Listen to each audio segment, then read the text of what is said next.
Okay.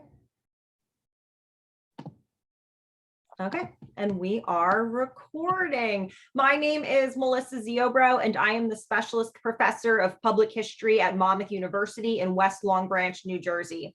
Today is July 29th, 2021. We are here today with Leanne Potter for an interview to augment the exhibit Monmouth County 9/11 and its Aftermath. This interview is being recorded with the permission of all participants. Leanne, can you just confirm for me that you do indeed consent to the recording and that you understand this interview will live in the public domain?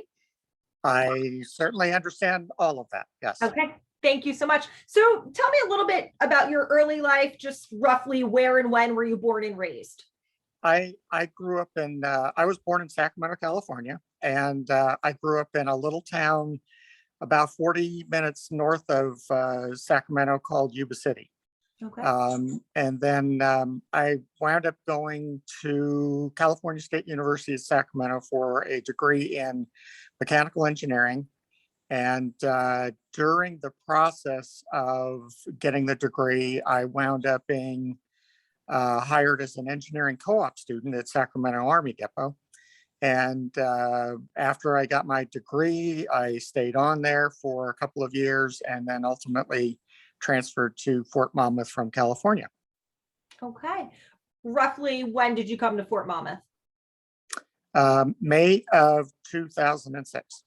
2006. Oh, no, 83. No, May of 85.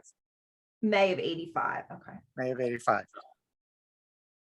Why was Got my 2006 in your head? Yeah, got my years all messed up. Okay. All right. So May of 85. So you had been at Fort Monmouth for quite some time before Yes. September 11th.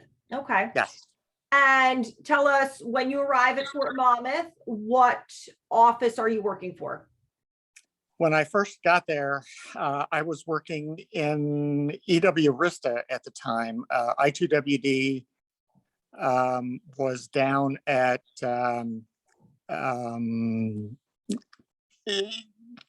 it was at a remote location in Virginia.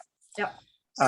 And they didn't move up until the First Base Realignment and Closure Commission voted that they closed that base and consolidate everybody at Fort Monmouth.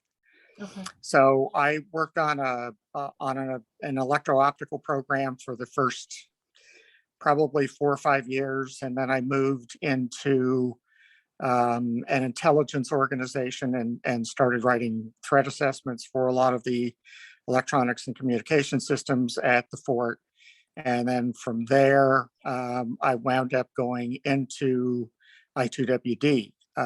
When I was working the Intel stuff, my focus really changed from just the one optical system that I was working on to cover the full range of all of the electronic systems at Fort Monmouth. So it gave me a very broad background, and I was the one who initially started documenting the computer threats to Army communications and electronic systems. That's fascinating. Were you involved with the whole Y2K efforts, or is that something different? You were looking at threat assessments. I was looking at threat assessments, but a part of that, there were 2 of us in the Intel office at the time, and we were a couple of those people who were up all night assessing what was going on worldwide with the Y2K problem. But from the perspective of what is Fort Monmouth doing, now we weren't involved at all. Okay, it's really fascinating. We were mostly just reporters of what else was happening worldwide in case there was some unusual stuff. We could alert the people who were working the problem so that they were aware of it. Okay, interesting. So let's bring it up to the month of September 2001. You're working at Fort Monmouth for I2WD at that point, correct? Correct. What building was your office in? Building 600, which is kind of in the middle of Main Post. Okay. It was a new building that was built for housing the unit from Virginia that was coming up as part of their BRAC. Were they coming from Vint Hill Farm Station? Is that the Yes. BRAC Yes. you're talking about? Okay. Totally off topic. Have you driven through Main Post at all lately? I don't know if you're still local. No, I'm in northern New Hampshire now. Oh, okay. I we've heard about it, but we have not driven through there. The closest that I've come is the Evans area. Mhm. So I know that the Meyer Center is gone, Yeah, yeah. as is a lot of the other stuff there. The It's building, sad. the building that I first started working at was building 2025, which is one of those long wooden barracks buildings behind the Meyer Center. Okay. So Okay. All right. So we'll bring it up, like I said, to September of 2001. You're working on main post for I2WD. Tell me a little bit, what was a typical day like for you before September 11th? I had a program that I was working, and I would do a lot of the administrative doing details for that. I was running the program, if I remember right, at this point, and it required a lot of contract kind of work, and then discussions with contractors about what it was that they were doing. So I spent a good deal of my time doing that kind of work. I had gone out to the lobby for some reason, and I had seen that that is where they had a television on. It was just a small TV, and I actually saw the second plane go into the tower. And my and there was somebody next to me that I used to work with who was now in the headquarters of CERDEC, and I just remarked to him, "It looks like somebody has just declared war on us." So it was pretty apparent to me the gravity of what was going on. And then it wasn't for another period of time until the buildings just collapsed. Hmm. So that's interesting that you felt that right away. You know, there was a lot of initial floundering. Could it have been an accident? Could it have been this? But by the time you saw the second plane, you knew that we were under attack. Big jetliners going into buildings are an attack. It's not an accident. Do you recall that Fort Monmouth was undergoing some type of situational awareness emergency exercise that day? I do not remember that actually. It's interesting if you Uh, go through the annual command history or the base newspapers, and I mean, Fort Monmouth is huge. Everyone might not have known, but they were going through a drill that day about what the base would do if there was an incident. So it's just kind of eerie, you know, that they were in the middle of that as this starts to unfold. So yeah, you see it happen on TV.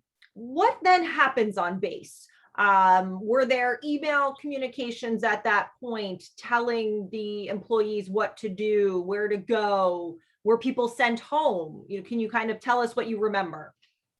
there was initially a little confusion because we didn't know the magnitude of what was going on. And it wasn't until a couple of hours later, I think, that we started to hear that they had attacked the Pentagon and that there were other aircraft other than these two that hit the Twin Towers involved. So we had every reason to believe that Fort Monmouth, being the nearest military base to New York City, could be targeted. And at that point, the leadership of the post opted to close the base. So they sent everybody home. This was relatively early in the morning. I'm thinking like 10:30, 11 o'clock. And they evacuated posts. They put up armed guards at all of the gates, just in case. And everybody, when we asked how long the base is going to be shut down, nobody really had an answer at that point because of the uncertainty of the situation. We knew that we were going to be home the following day and maybe a couple of more after that, while the fort put its security posture in place. Mhm. So that's kind of what I remember happening. Okay. So you go home. How, at that point in 2001, are you communicating with your chain of command? Because you couldn't access your employee email from home at that point, right? So were there phone chains in operation? Oh, no, there were, a number of us had Blackberries, so we could send Okay, unclassified email and talk to management. you could. But no, yeah, nobody knew what was going on, and management had been sent home too, Okay. as a necessary precaution. So we went home, stopped and picked up our kids on the way. If I remember right, they closed the schools in the area too. Okay. So we got all of the kids at home, and then we started watching the TV to see what it was that was really going on. Okay. And that's kind of how we spent the day. Okay. Now, when did you learn that I2WD could be of support at Ground Zero? Well, that's kind of my doing. The next morning, we were listening to the radio stations out of New York, and they were reporting that people were calling out from the rubble pile, uh, trying to find help, get people to come rescue them. And so my first thought was, we have equipment at I2WD, spectrum analyzers and things like that, directional antennas that we could use to find some of those people. But the big concern was they would all have somewhat limited battery life on their cell phones, and that's typically no more than 48 hours. So, with the knowledge that we could help, and I had an idea of how to do it, I went into the office. My director was there, and my boss was there. He was a division chief named Dave Helm, who has since passed. I told him what my idea was and what I had heard on the radio, and he said, "Go out in the courtyard and do an experiment." So I went out into the courtyard of our building and got a couple of pieces of equipment and a couple of metal garbage cans, put some cell phones in the garbage cans, and just tried to see if I could see them.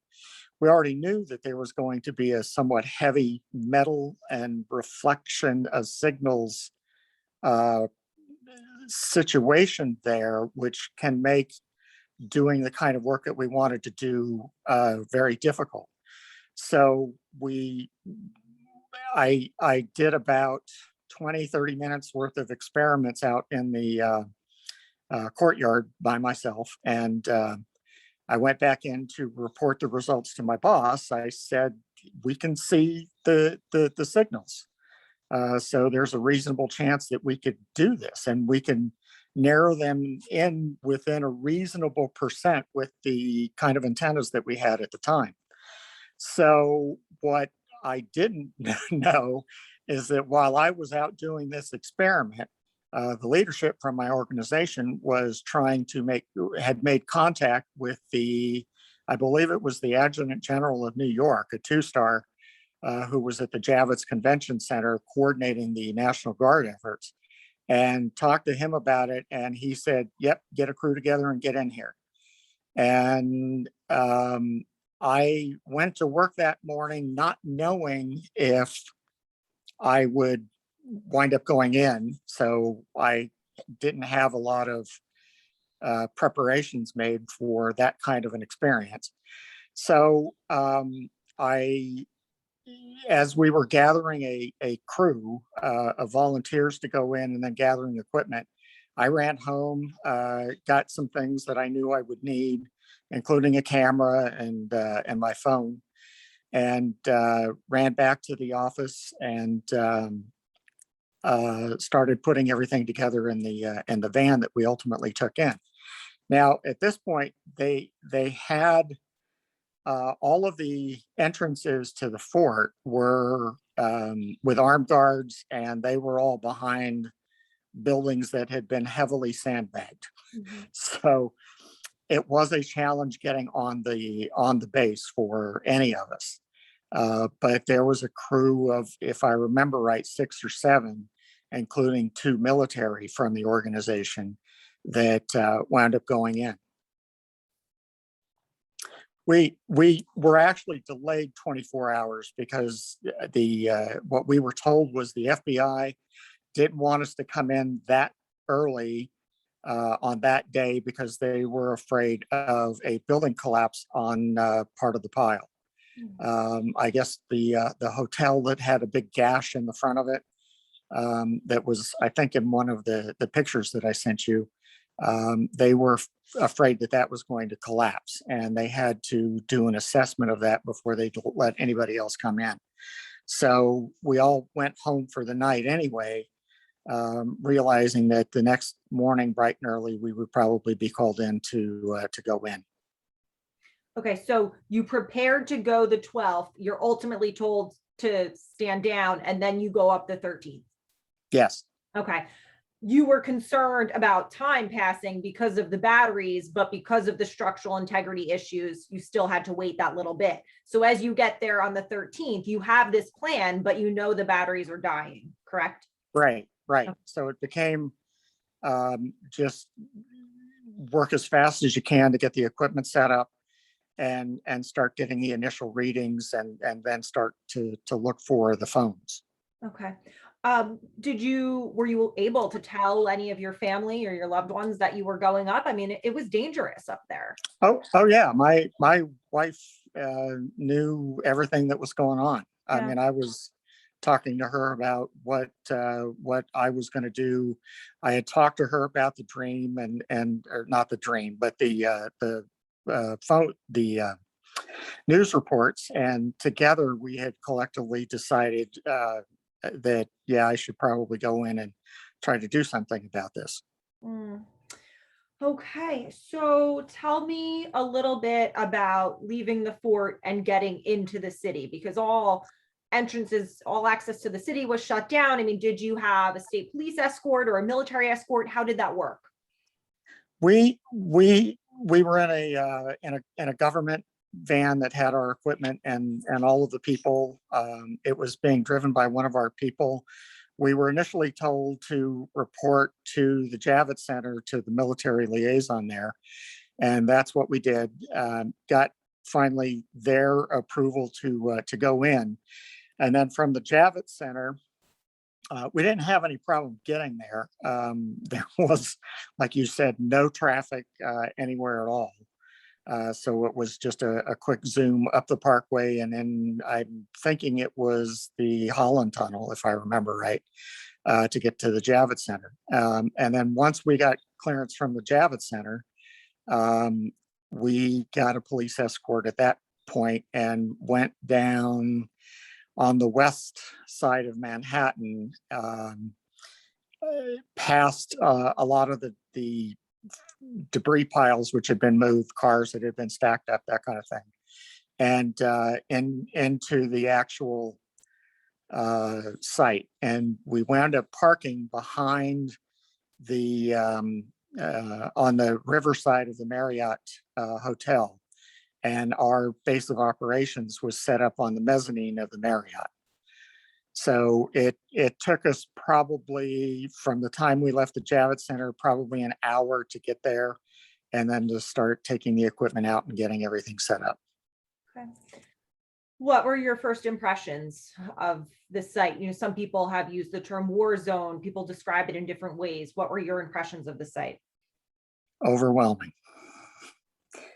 I don't think any of us were prepared for what we saw. Mm. Mm. Were you given any special personal protective equipment, right? We know now how toxic it was, and then that there are all these health issues for people who responded to the scene. Were you given anything at the time? We didn't know when we went in that was equipment that we should have taken. But New York City had put together a lot of things for all of the people there. Things like gloves and masks and other kinds of protective equipment if it was needed. And we had really no issues getting that kind of protective equipment from the city, where they had it in little areas all over the site. Okay. Given the circumstances, did you feel the situation was relatively well organized or extremely chaotic? it given the was circumstances. much more chaotic than organized. Okay. Now you get there, you set up your equipment, as you said, on the mezzanine of the Marriott. Did your equipment work as you hoped it would? Yeah, we were able to see cell phones pretty routinely. And it took us some time to figure out, though, that the cell phones that we were seeing all belonged to the people that were on the pile. There were several lines of bucket brigades on the pile, trying to bring out debris and search for survivors. And every one of those people had a cell phone in their pocket. And by that time, there was a pretty good chance that if there were any cell phones left with victims, the batteries were probably dead. But it didn't stop us from looking for things like the radios that the other first responders, police and fire, might have been using. We didn't see any activity on those that we couldn't account for. So it became pretty apparent early on that we were likely going to have limited success, in large part because of the sheer volume of cellular traffic that was there. Yeah. Mm. And we later found out that the phone company, who had a big office there, they had some mobile vans there, and they were actually mapping where the cell phones were. And one of our people went in there and looked, and that's how we were able to verify that the cell phones that we were seeing belonged to all of the people on the pile, because they were all lined up in neat lines in front of us. So we were able to get some independent verification of what it was that we were seeing. Mm. So the disaster was just so catastrophic that this idea, which conceptually should have worked, it could have worked in different circumstances. Because of the devastation, you couldn't actually locate this at any cell phone in the rubble. In hindsight, I certainly realized, and I'm sure that many others did, that there were no survivors there to find. Yeah. The cell phones were likely destroyed in the collapse. We found bits and pieces of computers laying around, and we knew kind of inherently that if the computers were essentially pulverized into little pieces, chances of a cell phone being able to survive that were pretty nil too. It's tremendous, though, that you were able to, on the spur of the moment, think of this, because everyone wanted to try everything that they could. And the fact that you were able to deploy this technology and even try, I think is incredible. How long did you stay there before you realized that it was futile? Well, we had a second crew come in after, I'm thinking it was about 18 to 20 hours.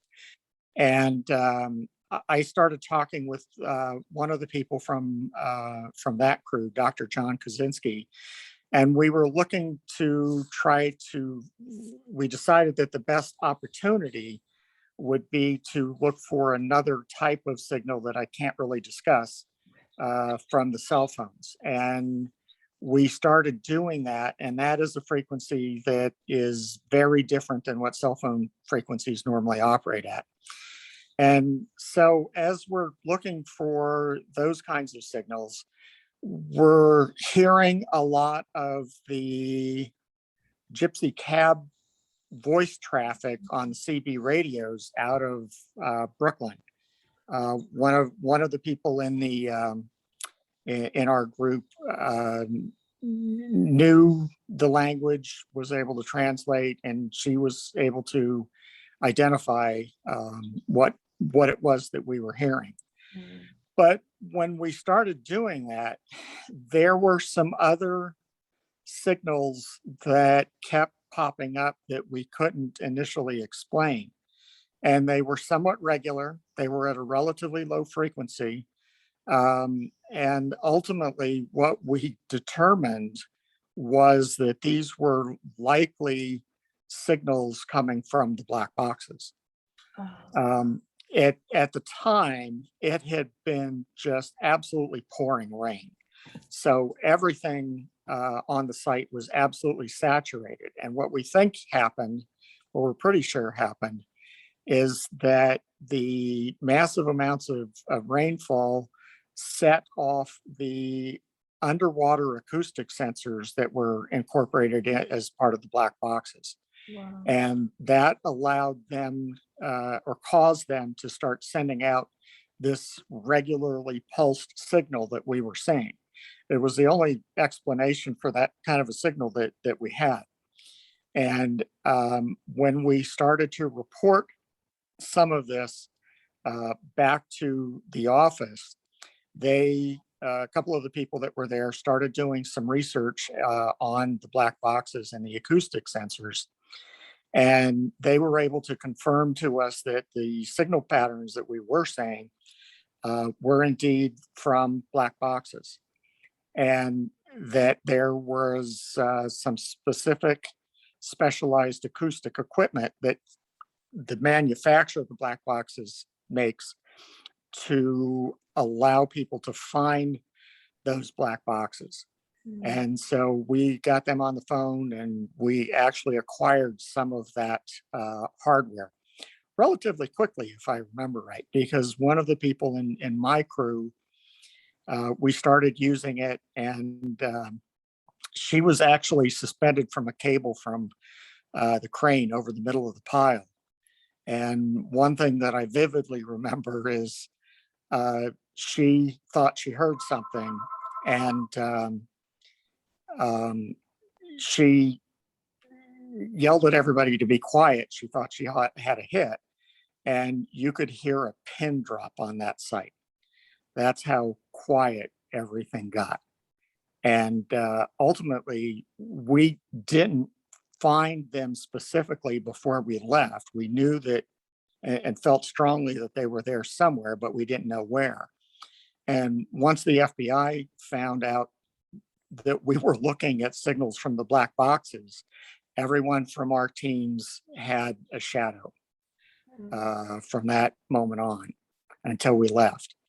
Um, but what we didn't fully realize at first was how significant this was, because we later learned that as dump trucks full of debris started leaving the sites, the fire department was hosing them all down and then listening at them with microphones to try to see if the black boxes were in the debris in that particular truck. Mhm. So it really kind of made a huge difference in how some things, even relatively minor, occurred. Mm. That's so interesting. Um, are you comfortable, for the historical record, sharing some of the names that of your colleagues who you remember being there with you? Yeah, Major Charles Wright and Major Tony Quiros were the two military people that were in the first group of people that went. Um, I was there. I I don't I don't remember off the top of my head what the names of the others were. That's fine. That's fine. So from Fort Monmouth Archives, I know that there were other technologies that deployed from the base. I think they had like a laser Doppler vibrometer for measuring the structural integrity of the pile, infrared cameras for looking through voids in the rubble. Were those different teams, or was that also I2WD? Yeah, the infrared stuff and robots that were able to crawl through debris piles like that, those all came from night vision directorate down at Fort Belvoir, Okay. which was part of SERDEC at the time. There were contractors that came in with other specialized kinds of hardware to try to help. So there were, I think, three other contractors that in total that came in with specific kinds of hardware. Night vision was there, And I'm thinking that there was another another organization that was there, but I don't remember well enough to say And at no the problem. moment. You can only speak to your piece, obviously. Right. um, it sounds like you all went and you did the absolute best you could in the circumstances. Is there anything you would have done differently now looking back, or? Um, well, the clear answer would have been to try to get in there much sooner, so that we could work to find the cell phones before a lot of extra equipment got on the debris pile, and before batteries um, really discharged fully. Um, but in hindsight, I realized that there wasn't anybody there to find for us. And when I saw the collapse of the apartment complex in Florida recently, I looked at it and then I said to my wife, there are no survivors there. I mean, I know from my experience at Ground Zero that when buildings start to collapse and pancake like that, nobody survives. There's no hidden corners or closets that are able to support that kind of destruction. We did find out something else. A couple of months after 9/11, I was talking to a friend in Washington, D.C., and she had been watching the news because there was a plane crash out of, I think, JFK. And this was a couple of months after the after 9/11. And she told me what it was that she saw that was interesting.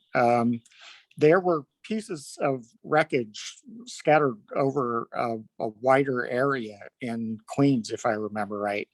And the fire department, even though none of it was on fire, none of it was, there was no necessarily any reason to, the fire department would go around to all of them, hose them down with water, and then break out microphones to listen for stuff. So it became, at least for a period of time, a standard operating procedure for NYPD to try to activate the acoustic portions of the black boxes. So I found that to be very interesting as a new technique for um, working a disaster scene. Interesting. And we had no idea that was something that was possible when we went in. It was pretty much a fluke that we saw those signals and then really understood what they were and the significance of them. Hmm. And if you'd like to take a pass on this next question, that's of course fine. But having been there at Ground Zero, how did you feel about the global war on terror that then followed? Um, I I really had kind of mixed feelings. I was still heavily involved in intelligence work for what my main job function was. In fact, I retired as the senior intelligence analyst of the organization. Um, and I knew that Al Qaeda was the main contributor of this, and Osama bin Laden made no secrets, and his deputies made no secrets that they were behind this. I certainly understood the significance of needing to either capture them or kill them so that this threat was eliminated. Um, but it got really bogged down in Afghanistan to start with. I don't know that we learned um, enough lessons of the Russians getting bogged down in Afghanistan to pay attention to what they did, or maybe even at some level communicate with them to find out where um, where their pitfalls were, and then maybe try to avoid those. Iraq was another story. I didn't see anything necessarily that indicated that Iraq was a problem area. And in fact, I remember commenting to many people that, yeah, there's a really good chance that there were weapons of mass destruction there. And anybody with a lick of common sense would know why. It's because we gave them to the Iraqis to fight the Iranians. Because Iraq didn't have the inherent ability to make a lot of the things that they were using against the Iranians. And there's only one place that they would have gotten it, and we were friendly with the Iraqis for a very long time. So I think that Saddam Hussein took advantage of that situation, did and made some very unwise decisions, and just kept making unwise decisions. And I think ultimately that's what led us into that war too. Mm. Did the experience of being at Ground Zero change you in any way? Oh yeah, I've got PTSD anytime I hear fire trucks and ambulances, and that likely stems from the one picture that I sent you, where right in front of where we were working, they were crushed, and I wound up having my thyroid removed because I had a large tumor on it. It turns out it was not a cancerous tumor, but given that the prevalence of thyroid tumors from first responders was towards cancer, we just didn't take any chances. It was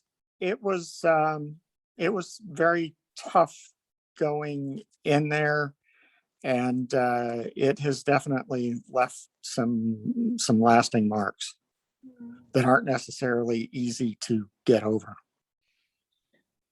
Would you do it again though, if you could go back? I- And If I thought that there was a reasonable chance of finding somebody, yeah. If the collapse wasn't maybe necessarily so devastating, yeah.